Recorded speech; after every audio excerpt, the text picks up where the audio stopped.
ನನ್ನ ಹೆಸರು ನೂರ್ ಫಾತಿಮಾ ಅಂತ. ನಾನು ಡಿಗ್ರಿ ಓದಿದ್ದು ಉಳಿಯಾರ್ BMS ಕಾಲೇಜಲ್ಲಿ. ಇವತ್ತು 18ನೇ ಘಟಿಕೋತ್ಸವ ಇತ್ತು ತುಮಕೂರು ಯೂನಿವರ್ಸಿಟಿಲಿ.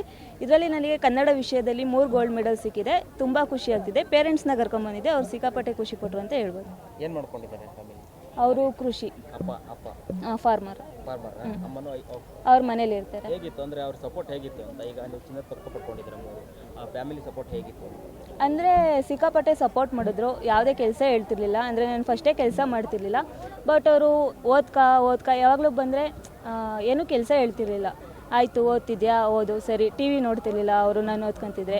ಸಿಕ್ಕಾಪಟ್ಟೆ ಸಪೋರ್ಟ್ ಮಾಡ್ತಿದ್ರು. ಅಂದರೆ ನಮ್ಮ ತಂದೆ ಸ್ವಲ್ಪ ಓದಿದ್ದಾರೆ, SLC ಪಾಸ್ ಮಾಡಿದ್ದಾರೆ. ಹಾಗಾಗಿ ಅವರು ಎಜುಕೇಷನ್ ಅಂದರೆ ಫ್ಯಾಮಿಲಿಲಿ ತುಂಬ ಸಪೋರ್ಟ್ ಇದೆ. ಇನ್ನೂ ಓದಿಸ್ಬೇಕು, PhD ಮಾಡ್ತೀಯಾ ಮಾಡು, ಈ ಥರ ಸಪೋರ್ಟ್ ಕೊಟ್ಟಿದ್ದಕ್ಕೆ ನಾನು ಇವತ್ತು ಓದೋಕ್ಕೆ ಸಹ ಆಯಿತು. ಅದರಿಂದ 3 ಗೋಲ್ಡ್ ಮೆಡಲ್ ಸಿಕ್ತು ಅಂತ ಹೇಳ್ಬೋದು. ಹಳ್ಳಿಗಾಡಿನಿಂದ ಬಂದಿರೋದು ನೀವು, ಏನಾಗಬೇಕು ಅಂತ ಕನಸಿದೆ?